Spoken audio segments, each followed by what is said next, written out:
दरबारी होके राजा या दासी होके रानी, दरबारी होके राजा या दासी होके रानी, दाई है सबके बिनती ला सुनते जी।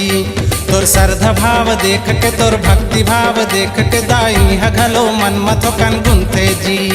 तोर श्रद्धा भाव देख के तोर भक्ति भाव देख के दाई है घलो मन मथो कन गुनते जी। गिनती मनइए माढ़े है कलसा दायो, गिनती मनइए माढ़े है कलसा दाई माढ़े है कलसा। महामाया के भुवन माला के है जलसा ओ मोर महामाई, हे महामाया के भुवन माला के है जलसा ओ मोर महामाई। लाखों करोड़ों चढ़ाते नारिया रे समलायो, लाखों करोड़ों चढ़ाते नरियर दाई चढ़ाते नरियर। बड़ा नीक नीक लागे जवार नरियर ओ मोर समलाई, बड़ा नीक नीक लागे जवार हरियर ओ मोर समलाई।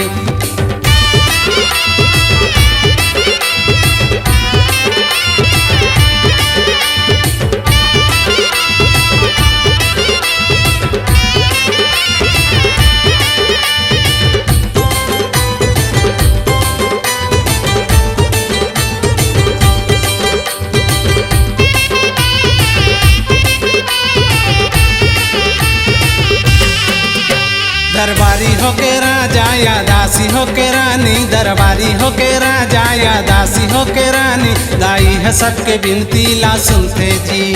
तोर श्रद्धा भाव देख के तोर भक्ति भाव देख के दाई है घलो मन मथो कन गुनते जी।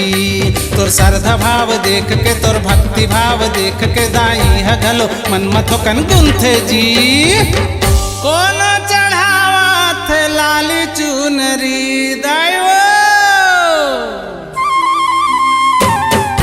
चढ़ावत लाली चुनरी दाई वो लाली चुनरी। कोनो चांदी के पैजनिया सोना के मुंदरी ओ मोर बमलाई, कोनो चांदी के पैजनिया सोना के मुंदरी ओ मोर बमलाई।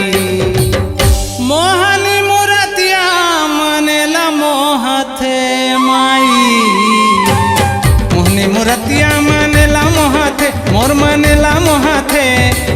तोर माथा के बिंदिया गजब सोहथे ओ मोर डिडिन दाई, तोर माथा के बिंदिया गजब सोहथे ओ मोर डिडिन दाई।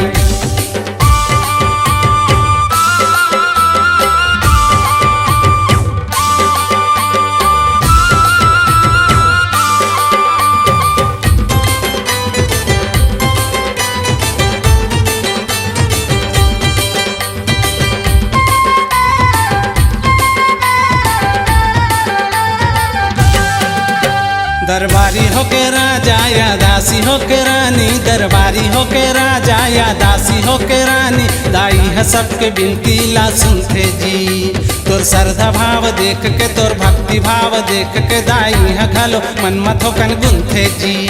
तोर श्रद्धा भाव देख के तोर भक्ति भाव देख के दाई है घलो मन मथो कन गुनते जी।